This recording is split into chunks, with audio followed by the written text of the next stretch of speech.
Ladies and gentlemen, today we are discussing about the controversial Agnipath scheme in India.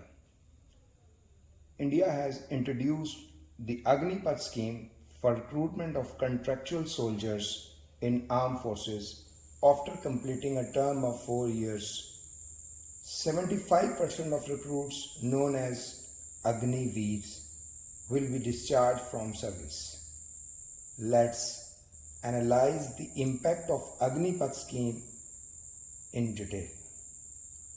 One of the key points in Agnipath scheme is the All India, all class recruitment. It will have an everlasting impact on the character which has defined Indian Army. To comprehend this, we must understand the ethnic, caste and religious imbalance in Indian military. Sikh have been overrepresented in army. In the 1965 Indo-Pak War, 40% among senior officers, brigadier and above, were Sikhs. But in 1984, Operation Blue Star changed the ethos of Indian Army. There were more than 3,000 Sikhs deserters in about 12 Indian units. The commandant of Sikh Regimental Center in Ramgarh, Brigadier S.C. Puri, and his two deputies, Colonel Jagveet Singh and Colonel H.S. Chima, were attacked, leading to Brigadier Puri's death. As a result of this mutiny, the induction of Sikhs in Indian Army has been curtailed. As for now, the two homogeneous Sikh regiments, the Sikh Light Infantry and the Sikh Regiment, contains about 47 Sikhs highly trained battalion that form part of the striking formations. Sikh soldiers have been awarded 4 Paramveer Chakras, 40 Mahavir Chakras and 209 Veer Chakras. Overall, Sikhs constitute 8% of total strength in army.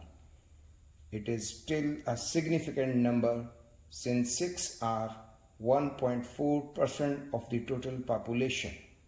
On the other hand, Muslims, who form 30% of Indian population, are just 2% in army. There are no Muslim regiments. Their exact figure is 29,093. Another important issue about this Agnipath is training. For example, there are 2 artillery centers in India with a maximum capacity of 4,000 soldiers in each.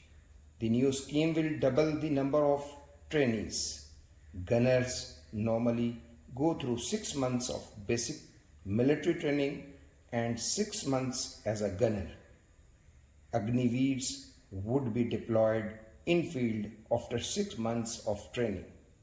In such a time constrained environment, the training centers would yield a highly incompetent lot.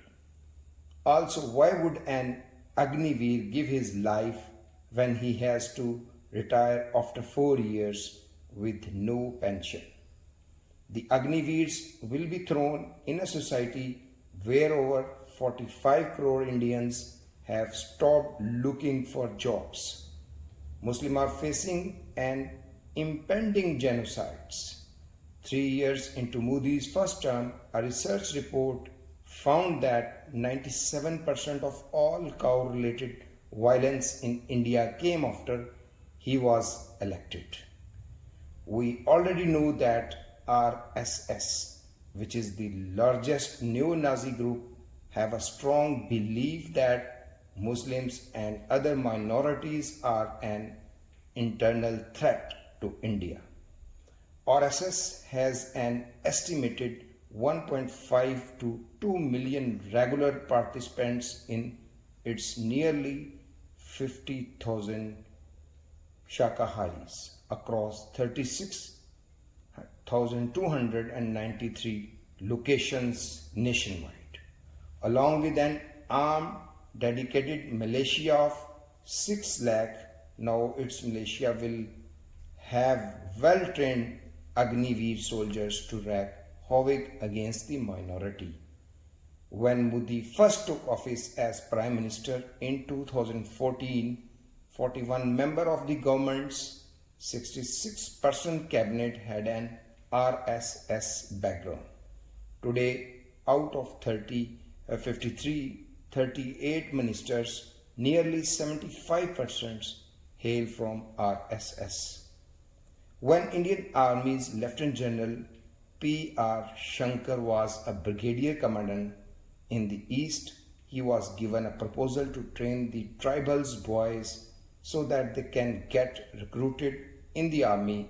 He formulated a plan when he went on a visit to Assam Rifles Battalion. A Subedar major of the unit told him, "Sahab, do you realize that all the boys whom you train and who do not get recruited well will be picked up by the militant groups? You might be trained future militants." He quietly buried the program.